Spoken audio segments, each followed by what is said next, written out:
Happy New Year, everybody. Thanks so much for joining us and welcome into 2026. Coming up with some more Penguins hockey. Great to be joined by Penguins head coach Dan Muse. I'm Josh Getzoff. Coach, as always, thanks for taking the time. Yeah, thanks for having me. Happy New Year. Yeah, Happy New Year to you as well. And happy start to the post-holiday break here for the Penguins. I'm sure you would agree with me. I don't know if there was a team, and we obviously only know this one as close as we do because we're around them every day, but I don't know if there was a team other than the Penguins that needed the break more. It was 9 out of 10 that went against you going into that break, but since coming out, you got 12 goals in 2 games, you got 2 victories, one of them against the top team in the East here in Pittsburgh on Tuesday night. Did you give your team a message going into that break at all? And if you did, or even if you didn't, how do you feel like things have changed coming out of it? Yeah, well, first of all, I agree with you. The break came at a good time, and you can't control it. I think sometimes, you're feeling good about your game and you're rolling to the break and you're wishing that the break wasn't coming. And other times, I think in our situation where it came at a good time and you just needed a little bit of a reset. You needed a few days there just away from the rink, time with family. And so it was definitely beneficial. And I think more coming out of the break, just talking about, let's take advantage of that.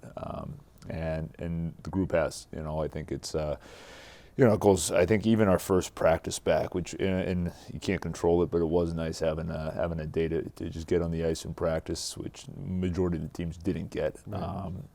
And I thought the guys really, you could just feel the energy on the ice. I think that first practice, you could tell, there was guys were just feeling good coming back.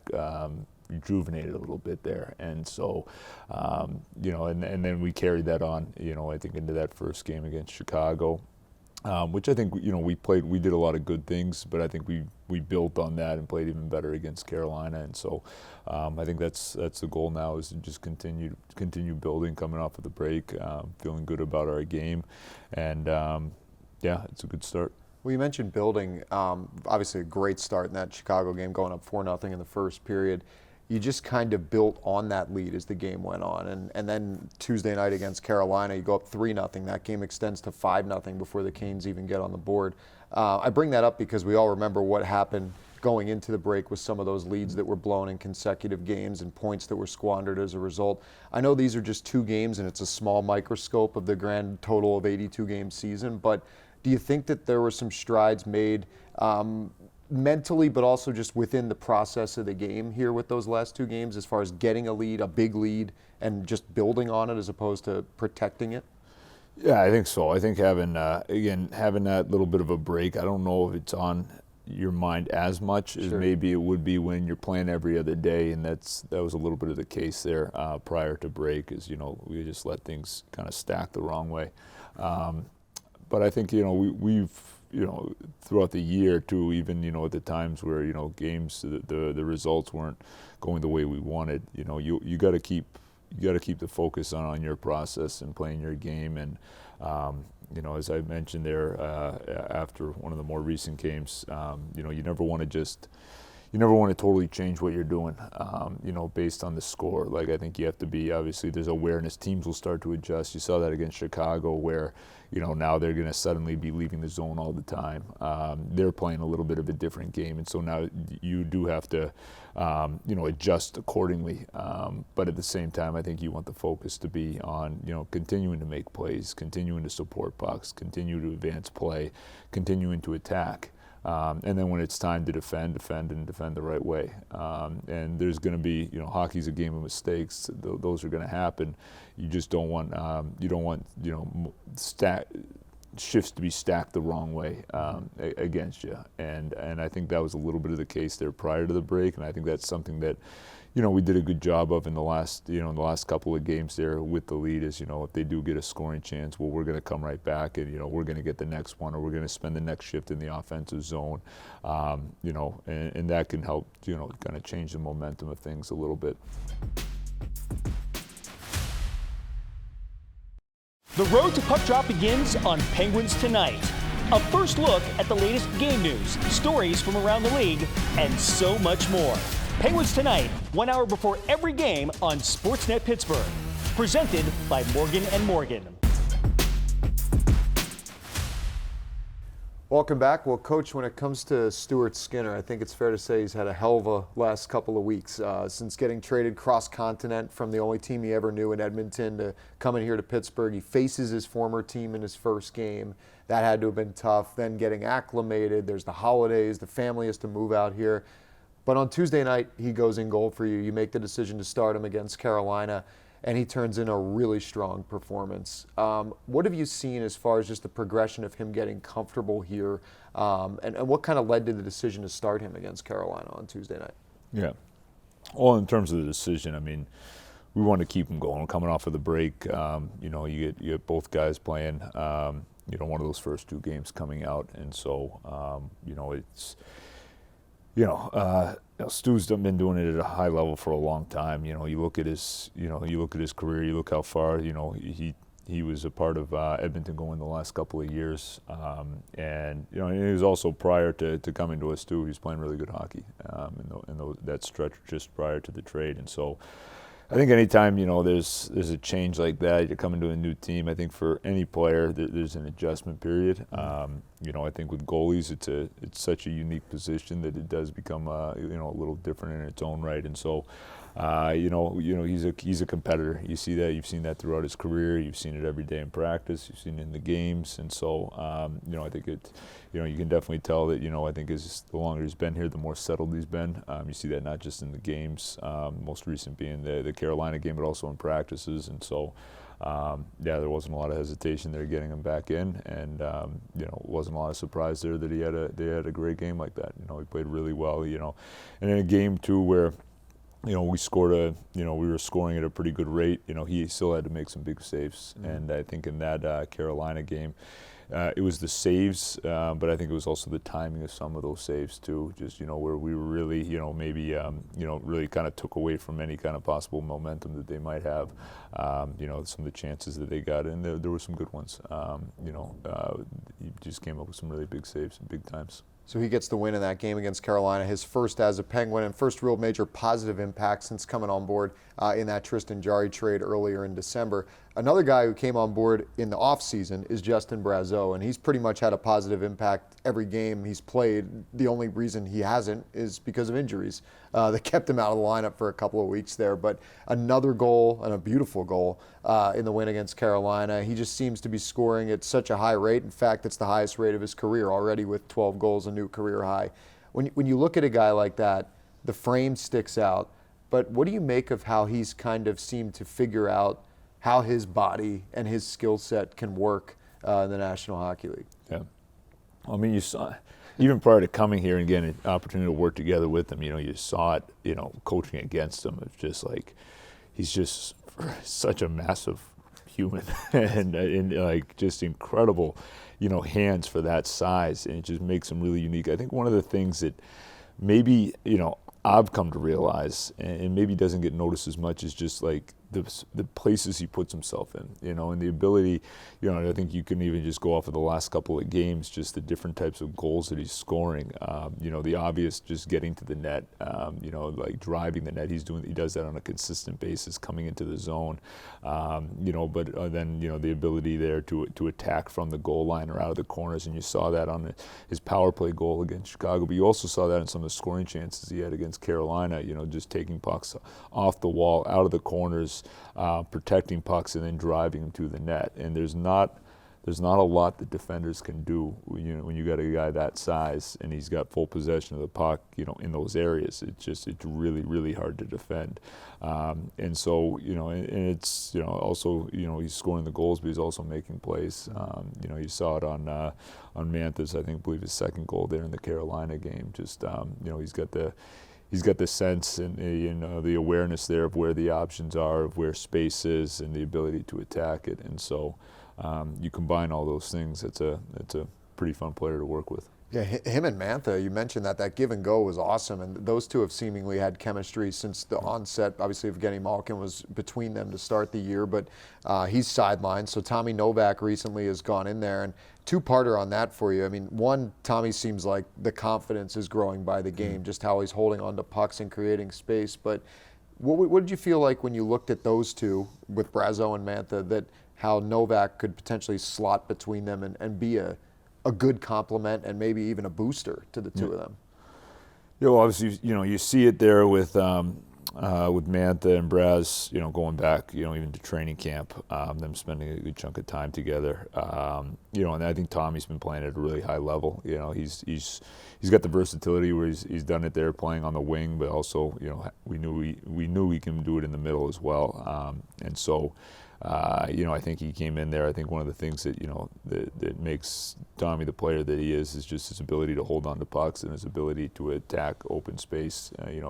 He's he can, when he has the puck on his stick, it's really hard for opponents to get it off, and he's does a really good job of just finding himself, making himself available, in open ice in the middle of the rink. And when you got those two big bodies there that are going to be driving the net and then finding that space off of it, they're able to find each other, and they've been doing a pretty good job of it, especially coming off of the break here. Yeah, so that's giving you a little bit more depth behind the Crosby line, but then of course there's that, I don't even know if I want to call it a fourth line, because fourth line sometimes gives the connotation that they're only playing 5-6 minutes a night, but you've been known to not do that with your lines all season long.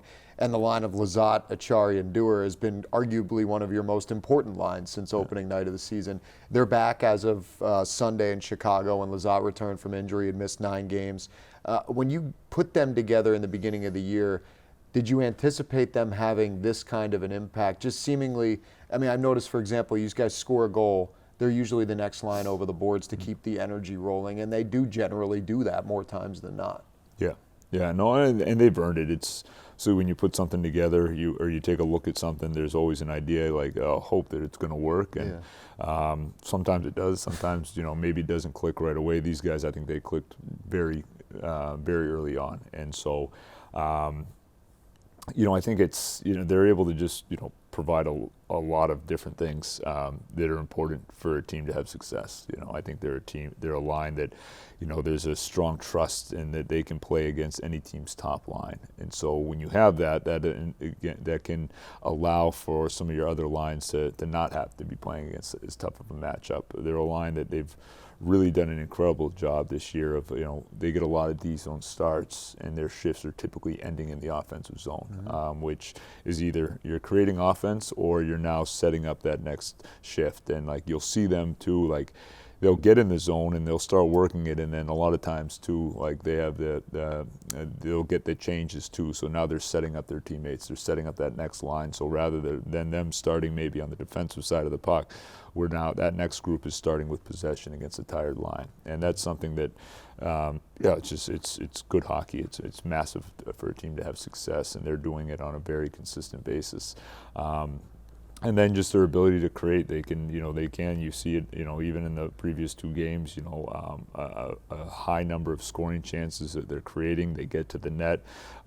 They create off of the forecheck. They can create off of the rush in zone. It comes natural for them there to work to the net to get the bodies there.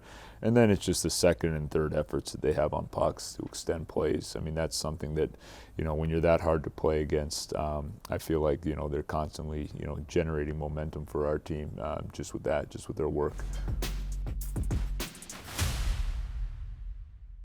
No one gets you ready for puck drop like Penguins Face Off Live. Pre-game insights, analysis, and a word straight from the coach.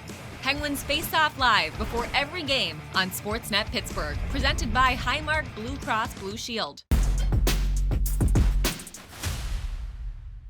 Welcome back. Well, Coach, let's go back to December 21st, 2025. Not that long ago, and in some cases already last year, depending on what part of the planet you're on watching or listening to this. But Sidney Crosby became the all-time points leader in Penguins history, 1,724, passing Mario Lemieux's mark.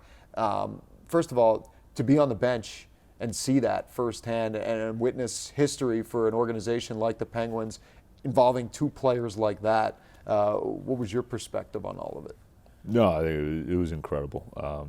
Just obviously such a special moment there for him, such a well-deserved moment. And I think for everybody that was there, his teammates, staff, everybody that was in the building, to be able to kind of witness history like that, I think that's something that everybody involved will keep with them. But just, You just see the work that he puts in every day. You see the person that he is. You see just how competitive he is. You see just how driven he is, and it comes as no surprise when you see that day to day that he's doing what he is, and that he's setting a franchise record like that. And so, just really, special moment for him and for I think everybody. That's I'm sure for everybody that's played with him and been there along the way. And obviously I was really happy to this. Came at a time there where we were working for a win. And I think for him to have a moment like that and a night like that. It's great that the team we were able to get that win as well. Just make it a day hopefully that much more special for him. Yeah, it was always nice to finish that night with a win. And for Sid, I mean, this is a guy that he has the flair for the dramatic at home. A 500th goal's been at home, the 600th goal's been at home, the 1,000th point was at home, and now the record breaker, all at PPG Paints Arena. But this is obviously your first year coaching him. And you mentioned a second ago just about the work he puts in every day. I always find it interesting when you go from a position like yours where you were coaching against him for so long, now to see it from the inside. Is there one thing about him that you didn't necessarily realize or appreciate enough until you got to be around him every single day? Well, I mean, I think everybody involved, in this game, especially working in this league, you hear about it. Like you hear about it from afar about just what he does on a daily basis, and how he that's led to him doing this for such a long time. I think it's just seeing it firsthand. Just seeing that drive, that one for daily excellence of never taking a moment off. I just think it's when you see it firsthand. It's you assume it. Just based on what he's been doing for so long, but then just to see it every day, it's incredible. Yeah, he's been unbelievable to watch. 21 years now in the NHL, nearly as old as, or I should say, nearly as many years as Yegor Chinakhov is old. 24. Acquired on Monday from the Columbus Blue Jackets for Danton Heinen and a couple of draft picks. This kid comes in, everyone has kind of familiarized themselves a bit with him, and we knew him already playing in the division with Columbus, but former first-round pick, former KHL Rookie of the Year. He's got a 16-goal season in his NHL career. Just curious, when a trade like that goes down, how much are you and Kyle Dubas and the management coaching staff kind of in lockstep with that, or does it happen quickly? I mean, I know every trade's a little bit different. And what are your plans with Chinakhov here as we get ready for 3 games in 4 nights? Yeah. No, I guess the first part of that question, Kyle's been great in terms of just keeping me in the loop and, making me aware of, if there are possible, trades that could happen, and just, also, providing me with, information to be able to, not just information, but also just the ability there to go back and get a better feel there for any players. He's a guy that I've coached against. I've seen for a number of years now, and obviously he's a guy that I think everybody in this organization is really excited about. I think that we believe that there is a lot there, in terms of the skill set, in terms of his ability to play with pace, ability to play both sides of the puck. Really good shot, really good release. And, I think really good offensive sense too, putting himself in good spots. And so we feel like this is an exciting player, somebody I'm really excited to continue to get to know even better and continue to work and start to work with. And so, the goal now is to just get him acclimated with the group and, put him in the best positions to be off to a good start. And then continuing, like with all players, just continuing to work with them and continue to help them build their game. And so somebody we're all really excited about. It'll be a busy stretch coming up here. I mean, really, it is until the Olympic break. So we'll talk about managing that, as well as some World Junior conversation and the Olympic rosters coming out on New Year's Eve. We'll talk about that as well, all when we come back after this. Inside Penguins Hockey is back. Let's go eat sushi. For an all-new season. And now he's your best friend. Yeah. Getting a line in the water is always a joy for me. Inside Penguins Hockey. New episodes every month on SportsNet Pittsburgh. Presented by UPMC Health Plan. Welcome back. Well, Coach, I know you're 100% focused on the Penguins, their day-to-day, and obviously the Red Wings looming on Thursday night, but have to imagine having a gold medal in your cabinet from the World Junior Championships with Team USA, that you're focused a little bit, or at least have some eye attention towards St. Paul, Minnesota, keeping an eye on the 2026 World Junior Championships. Have you watched any of it at all? And obviously the Penguins have two big prospects on the spotlight scene there, and Harrison Brunicke, assistant captain for Team Canada, and Will Horcoff just continuing to score at will for Team USA. Yeah, and I do try to watch when I can. And any games I don't watch, I think my son's constantly updating me the scores. He loves watching it as well. It's something in my house we've always been really excited for this tournament. Yeah, it was a huge honor for me to get an opportunity. It was now a while back there. 2013 was the first one I did, and then again in 2014, being a video coach there for those World Junior teams, and getting to be a part of a gold medal team and staff in UFA in 2013. And so I think even prior to that, it's just a great tournament. It's an exciting tournament. I love the international competition, and now to have some guys in the organization, with Bruno being there, obviously keeping close. Really enjoyed watching them, and then watching USA and Horcoff. So it's but the entire tournament, even when it's not the other countries, when it is other countries they're playing, it doesn't matter. You pop on a game, it's always exciting. It's always a lot of fun to watch. Coach, Happy New Year to you and the family. Always appreciate your time, and we will talk again in a couple weeks. Yeah, Happy New Year to you as well.